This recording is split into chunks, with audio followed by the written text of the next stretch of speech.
think I have the honor to be able to bring Monica up in the second year. But Austin, thank you. And to those of you who I've met before, good to see you again.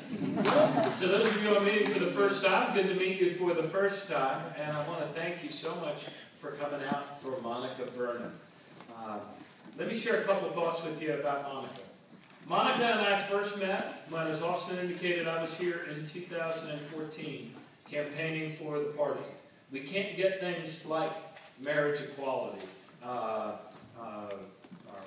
clean energy future, anything done without unless we're strong together.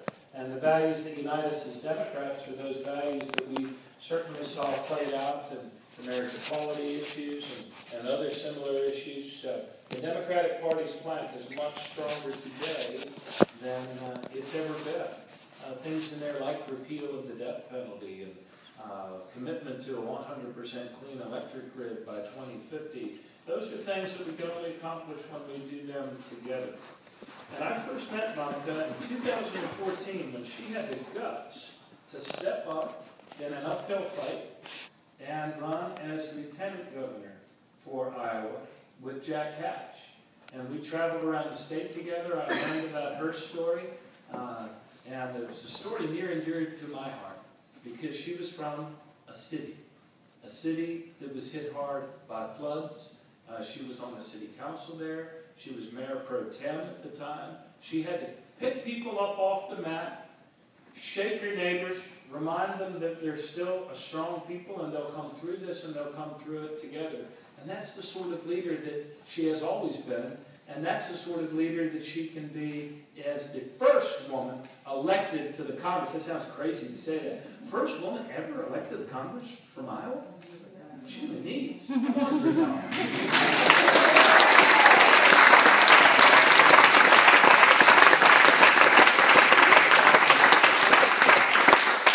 is a person that believes very firmly in the dignity of every person, in the common good that we share.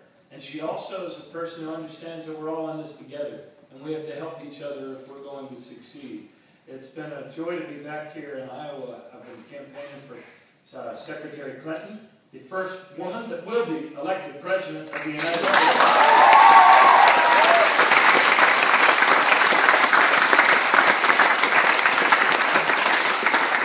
But I wanted also to be sure to campaign while I was here for Monica. She will be a tremendous leader for our Congress. You know, the things that still ail us as a country and have a lot of people rushing for the fear button. I'm not going to mention his name. Running for the fear button. Those common sense things that we have the ability to do ourselves as we get our Congress working again are things like equal pay for equal work, making sure that the minimum wage becomes a living wage once again in our country, making college more affordable instead of more expensive.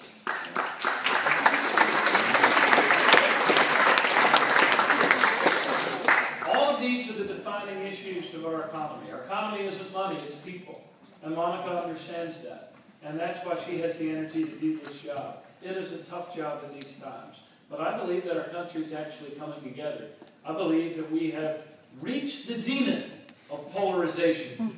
And that with Monica's leadership in the Congress, we're actually going to be coming back together as a country. Because I've rarely met young people across the nation, as Doug knows, who deny that climate change is real or think their country shouldn't do something about it. I've rarely met young people that want to bash new American immigrants like that carnival barker Donald Trump. And I rarely meet young people that want to deny rights to gay couples and their kids. You know, that tells me we're actually moving to a much better place as a country. How many of you watch the Olympics? Yeah, how about that, huh? Our diversity is our strength. The women's gymnastic team. What a wonderful counterpoint to Donald Trump's nativist view of a white-only America. You know, those young women were out there grateful for one another.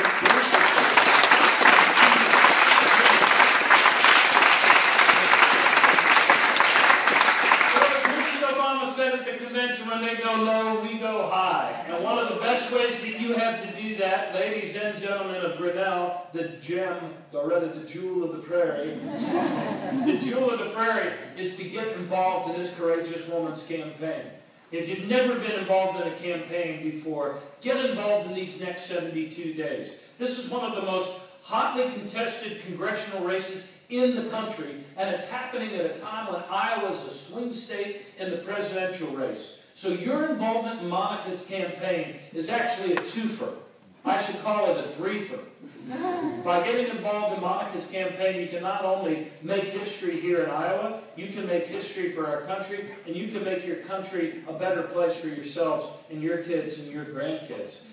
Campaigns are important. Nothing more important than talking one-on-one to other Americans in this process. And you can do that, and you can affect the outcome here. So I hope you get involved, and it's my honor to be able to bring to the podium a woman who loves her country, who loves the country that we are and the country that we will become.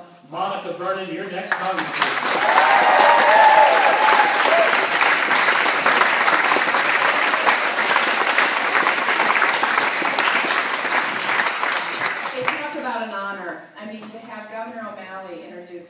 That's an honor. So thank you so much for being here. And it is true, I ran for lieutenant governor with Jack Hatch, and we knew it was a long shot taking on Branstad. But I'll tell you what, I believe so strongly in the future of our country and of our state. And I look at the things that I thought might happen, and now we're seeing them unfold.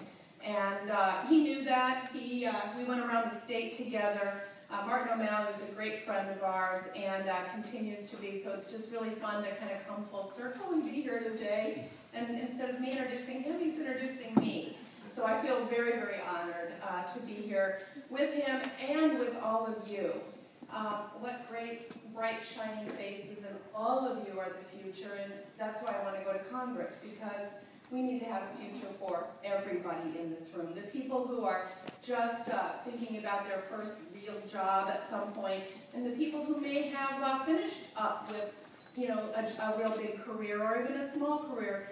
It's for all of us. So I'm Monica Vernon. I'm running for U.S. Congress because I really believe that we've got to create an economy that works for all of you. I'm a working mom. I built a small business while raising 3 daughters, and you know what, it seems like just yesterday they were in college, but now they're 26, 28, and 30. Pretty soon they probably won't let me tell you their ages, how this goes. And they are very jealous of me because, you know, with the surrogates coming through for Hillary, we did have Ashton Kutcher come into Cedar Rapids, and that was a big deal, and they were like, Mom, do a selfie with him, do a selfie. So anyway, there are fun moments in this. I wanted to let you know just a little bit more about me. I know when I built my small market research firm, I always felt better if I knew a little bit about the background of people that I was working for and with, and I felt that all the way along as I worked with people on city council. I always want to know a little bit about their backstory. So let me tell you a little bit about mine. I grew up in Cedar Rapids, Iowa. I'm the oldest of 5 kids. And it was kind of those baby boom years where, you know, you were on your own throughout the community till the dinner bell rang. Some of you, your parents might tell you about those days. And I learned leadership because, you know, as the oldest child, so much of the time you were just expected to do certain things, and we did them. And I was raised in a family where it was all about equality and fairness. And we grew up in the civil rights era, and on television every night would be scenes from what was going on around the nation. And my dad's big story was always, he was on an integrated baseball team growing up in the 40s and 50s in Keokuk, Iowa, which is, I always call it the Miami of Iowa. Does that work for you? It's that little tip, you know, that goes down into Missouri. And, you know, they would go around and play these baseball games, a lot of times against Missouri towns. This was kind of like a Keokuk town team. And this was still the late 40s, and they would go in just hungry as heck, and sometimes those restaurants would refuse to serve them all. And my dad would always end his story with, you know, if you won't serve all of us, you're not going to serve any of us, and they'd walk out. And so even though I was just a kid at home watching the TV, I felt like I was somehow part of, you know, standing up for people's rights. And that was a very early message for me, that we are all equal. that this is a nation of diversity, and that we celebrate each other's differences, and we're strengthened by that we're not afraid of people being different, but we're strengthened by that diversity. And so I went to the University of Iowa, don't hold that against me, and I had a campaign manager who went to Carleton, so that could be really scary. Well, come on, guys. Okay. I've always had huge respect for Grinnell College, and anybody who went to Grinnell or taught at Grinnell, we just know, I think Iowans know what a jewel you are, jewel in the crown of Iowa. And so was very involved in all kinds of activities at the university level. But this is funny. Many of my friends who came out of the University of Iowa got involved early on in a senator that many people know today, but at the time people didn't know. His name's Tom Harkin. And they were at the ground floor of electing Tom Harkin. And they were involved in getting Tom Vilsack elected. And I chose a little bit different path and was building a small business. But it's funny, they were the student senators at the University of Iowa. And I was doing other things, leadership positions, and we'd all meet together. And it's just, it's how things can be different. Now they're helping me with my campaign. And so I was always out working on things, but I just wasn't interested in politics. So I would encourage all of you to run early for something and get involved. But I also would tell you that if you don't do it by a certain point, don't give up on that either. That's what I did. I built a small business, a market research firm, and we did all kinds of work, learning about customer satisfaction. We helped little businesses and large businesses take products to market. We learned how to we used advanced statistical analysis to put prices on products. Like, why is this important for a candidate for Congress to tell you about?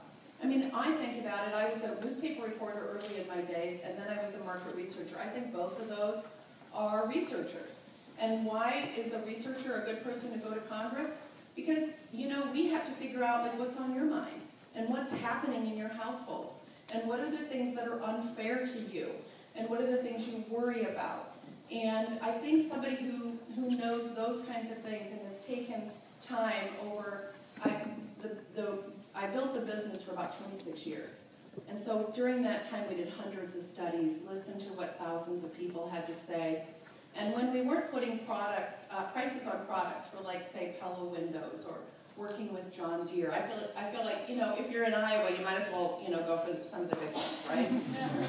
But we also helped lots of little companies get launched. But when we weren't doing that, we did things like help United Ways understand what the greatest needs are in their communities. So these people raise money and they get people excited to help others, but sometimes there are needs right in front of their eyes that they don't know about. And so we researched that, and that became a specialty of mine. Another one became citizen satisfaction. We're always trying to find out, like, do you like your toothpaste taste, right?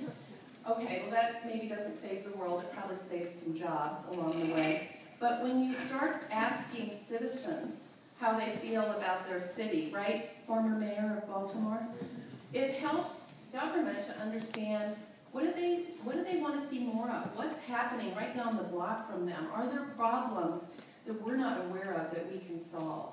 So I did that kind of work for a long time. And one of the things when I was working with, not from Cedar Rapids, I think I might have said that, I was working with United Way over there. And they wanted to know what the greatest needs were. And so also sometimes you uncover needs and people don't want to tackle them. Sometimes that happens as well. And you learn in market research, well, we did the project for them and they have to make those decisions. So,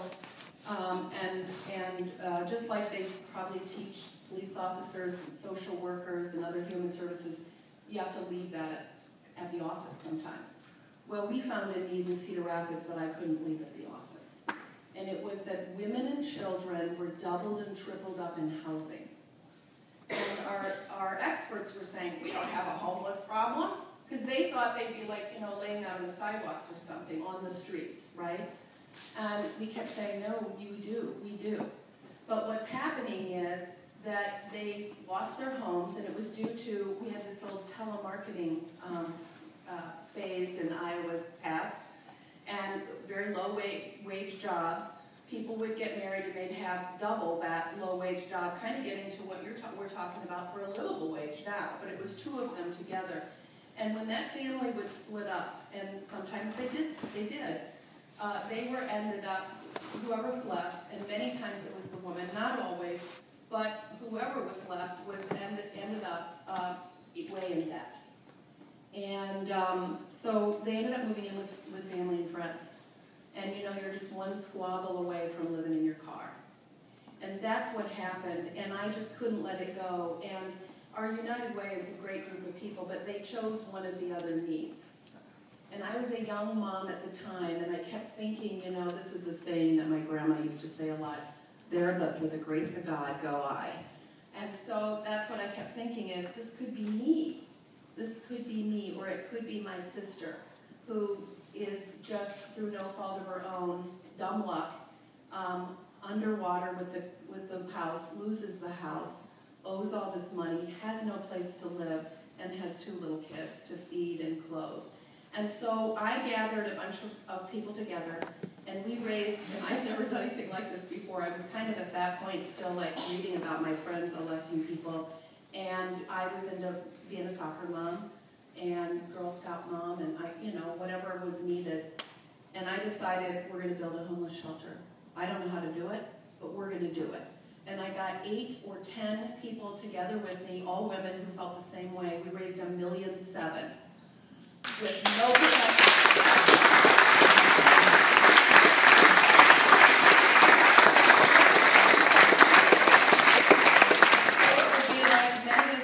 I don't know how old all of you guys are, but I think I was just 30-ish, so maybe, in 10 years, I just thought, I don't care, we're going to do it. So without a professional fundraiser, and this was our strategy, we asked people we had no right asking for sums we had no right asking for, and they gave it to us. And so what we did is we got together our friends who were social workers and said, okay, tell us, what should we be doing? We studied how homeless shelters, what's best practice? How is it working today? We're not going to just do something that used to work. And so we had people studying that, and we ended up building what is called today the Madge Phillips Shelter in Cedar Rapids, and it continues to serve people. We opened the doors in 94 and 95. And I can't remember that because I'm the kind of person that doesn't stop to drink the champagne. I was on to the next thing. And, it's also very confidential. So once you open those shelters, it's really for those women and their children. And I've been back once when I made a big deal about, getting the okay to get in, just to kind of look at it one more time. But what I was so thrilled about is that it was completely different than when we built it. And the reason I was so happy about that is because, with all those kids in there, just think about if you have a rumpus room and all these different children come through. See, you can stay in the shelter 90 to 120 days, and then you got to go to your next place. So what I was most thrilled about is this was the 3rd redesign of what they called the rumpus room. It's kind of the kids' playroom. And it was the biker babes of Lynn County who were doing it. And you know how they do that kind of interesting spray paint on motorcycles? I don't know what they call it. Well, one of the women does that for a living. And it was the most fabulous walls. And they told me this is the 3rd time since you guys did it. You know what that told me? That the community cared. That while I was on going to the next thing, the next need, to fill the next need, find it and fill it, other people were doing that work, and they had followed. And I knew they must have been because the shelter had stayed in good shape. So after that, what did I go on to do? Well, when women and children come into a homeless shelter, they can only stay 90 days or 120 days. So that's just 3 or 4 months. So what do we got to do? So, I'm like a lot of you, I checked that off my list and thought, good, we've helped the homeless. Well, then what you realize is, oh my goodness, no, they're going to have to get into affordable housing. We've got to help them get up, off, on their feet. So I started looking into affordable housing in our community, and like many places in Iowa, most places in Iowa were still deficit in it, but we were horribly deficit at the time. And I started working on that. I also realized these women were undertrained and underemployed. So we worked together with the community college, We also worked together with organized labor, and they had a bumper crop of electricians and plumbers, and who could make 2 or 3 times what they were making in these telemarketing jobs. So that's how I got involved in my community, and one thing led to another, and I was working with probably about half of the boards and commissions in our community, and I decided that the real action was at the city council. And I can't remember what it was. I think it was that they didn't want to invest. So I had a deal with the feds where they would put some money in if the city and the county and some other privates would put some money in to redo an old affordable housing village. And it was so darn hard to get them to help us. And you can't let people go. I think, Governor, you just said that. We were at another event. I mean, you can't let people go. You have to help them. You have to leave the ladder down and help them. And so I thought, doggone it, I'm going to run for city council. And so I ran and won just 6 months before we had Iowa's worst natural disaster. It hit Cedar Rapids head on. And the river that is usually 4 or 5 feet high and about 2 blocks wide was 32 feet high and 2 miles wide. And we don't have enough time to talk about all that, but the great thing about, it was a horrible situation. We lost no lives, so we saved everybody. The Coast Guard flew in. I don't think ever seen the Coast Guard before that I remember. I know there are people here from Maryland and Virginia and probably North Carolina and all the way along the eastern seaboard, but we had not only the National Guard from Iowa, but we had the Coast Guard. That's how much water we had. We had to have the Coast Guard, and we had Army, we had everybody in. And, they saved the people and their pets. And so part of it was about saving people, but the other part was about then how do we rebuild?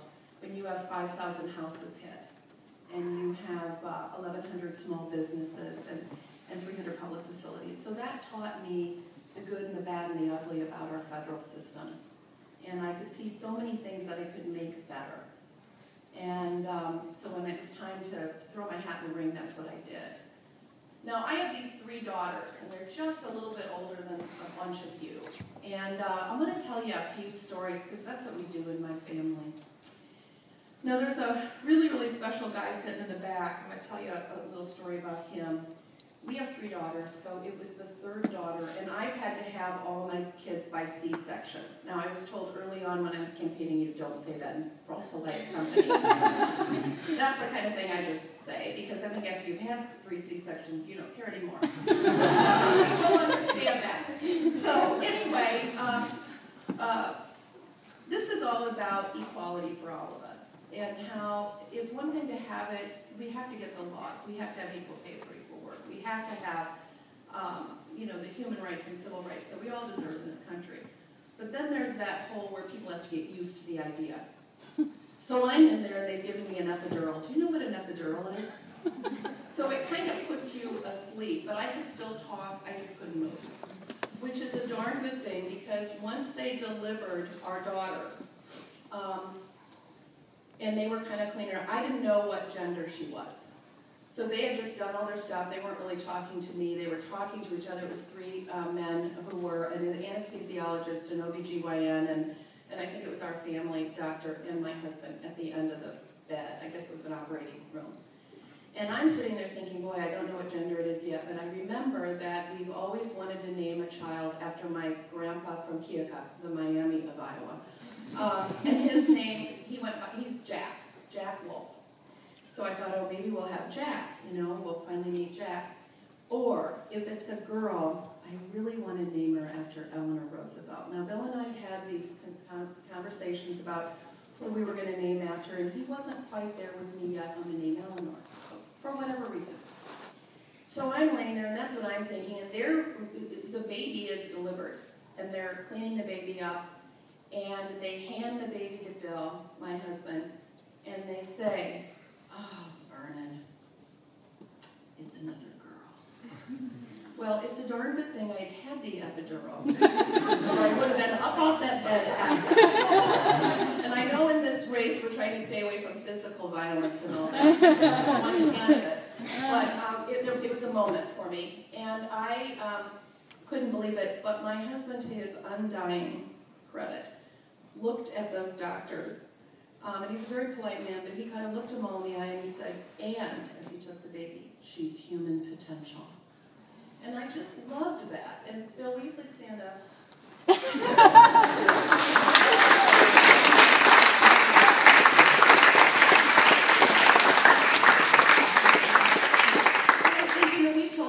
That story many times because it's all about standing up, you know. I mean, he could have just been part of the boys club in the back of the room there, but he didn't. He said that, and I think it's a lot about how we believe in things in our family. And but I did use that moment to say, and her name will be Eleanor. And so no one ever questioned me after that moment about that name anyway. So anyway, you know. That's one of those things that, you know, kind of set us, and I said to him later, I really admire that you did that you gave them kind of in your nice way. We don't talk like this. Men and women are all human potential. And then one of our daughters, and many of you may have had this happen, those who are in college and those who are closer to my age, she was in 4th grade, and a mom came to the front door of the classroom and had all of the girls but her go out in the hallway. And so you know how that feeling is. You think maybe you're going to die. Your life is over. Wait till you get to your diary that night, because, oh my God, or maybe it's going to be a whole scrapbook page. But she's sitting there, and they all get asked out. And one of the boys looks over and says, yeah, what's wrong with you? And, of course, then she just was dying. And they all came in, and they were trying to be quiet, and they had brightly colored little invitations coming out of their pockets. And, of course, my daughter came home that night, and it was the end of her life. And I remember there were things where I felt like that, too. So we had to let her kind of talk about it and everything, and I said, you know what? From here on, our family is going to be about including, not excluding. And that means everything.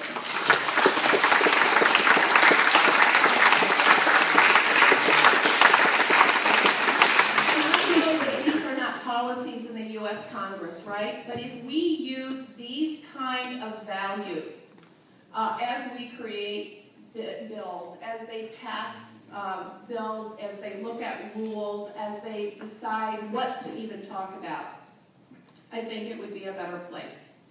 So she came home, we're talking to her, oh my God.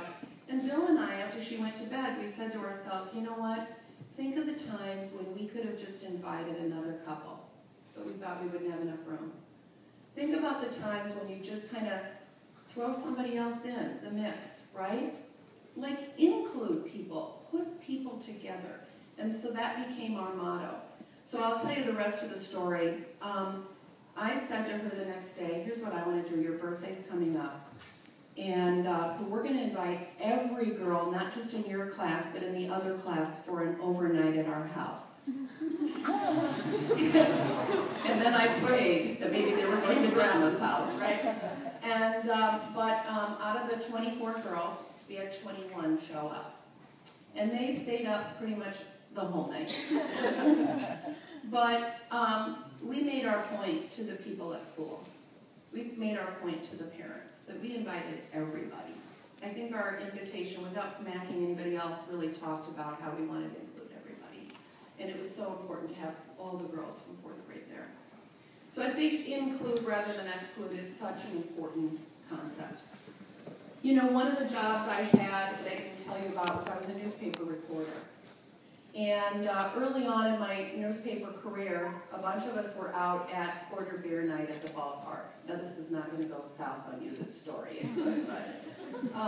And people were kind of, you know, buying beer for each other, and pretty soon the talk gets a little loose.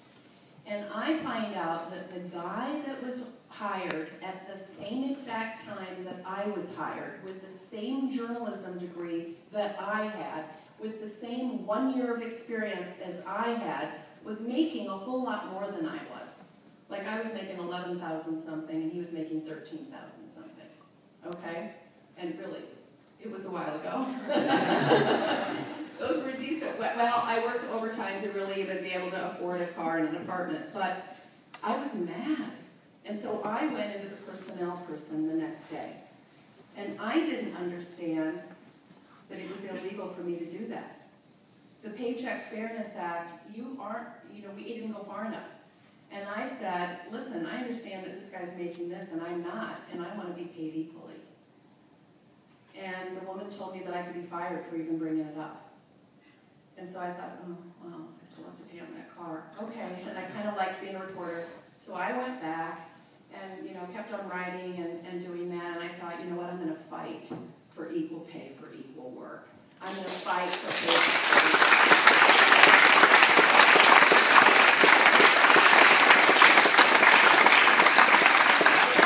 Think about this just as a woman's issue. But, it really affects families. It affects families. So fast forward, I'm out running for Congress. And President Obama comes out and says what percent women make to what percent men make. And he makes this announcement like every year, and I think it was women were making 77% of what men were making. And a guy at a meeting said to me, I don't think that's true. And I said, oh, okay, based on what? We had a little conversation. So I went home, and I'm a researcher, so you give me data that shows that something is, I'm open to you. And I think that's important too, going to Congress. But I said, okay, well, I kind of believe the president, but okay, have a nice night. So I go home, and one of my daughters calls me. And I knew that she had gotten a new job in her same company, but she'd gotten a promotion. And I knew she was really excited about it, but she was sobbing. And I was like, okay, you better calm down, I can't tell what you're saying. So she said, Mom, the guy in the cubicle right next to me with the same degree and the same 1 year of experience is making so much more money than I am. And I was like, really? So I had my computer and I did the math on it. And he was making she was making 78% of what he was making. So, there's so much more work to be done. I'm running for Congress because we've got to make an economy that works for everyone. We've got to raise the minimum wage. We've got to have livable wages in this nation. We've got to have equal pay for equal work. We've got to have a family leave bill, and we've got to have family leave. Now, I did that in my small business, but we've got to have it for everybody. You shouldn't have to choose between your job and caring for your loved ones. We also have to stop this thing where we're incenting large corporations to, offshore factories and jobs and dollars. We've got to stop that. We've got to make sure that our education is accessible and affordable, and that, frankly, that we have some reform on the student loans that are already out there and crippling people.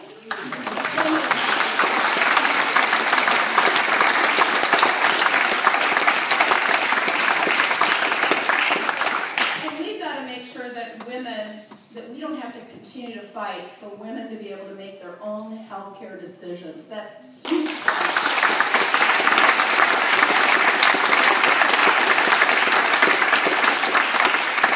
With that, I'll be a fighter for climate. I do believe in the science, as the governor said, and for so many things in this country. But you know what? The big thing is, I can't do any of it if we don't get good Democrats elected, if you don't help me get to the House. This is a great district for getting me elected and this district holds up the sky for Iowa. We can do that because the work of this district can send me to Congress, can send Hillary to the White House, and can send so many people. We have great people in this district. We just have to make sure they get out to vote. Now, some of you might be from St. Louis. I hope you'll vote here. If you live here and this is your place that you live, talk to the organizers. But, what I care about is making a difference for all of you. We've got to fight for the middle class here. We've got to fight for hardworking people. We've got to make it fair again for people. It's fairness and equality. That's the America I grew up with. That's the America I want for all of you. So thank you so much for having me.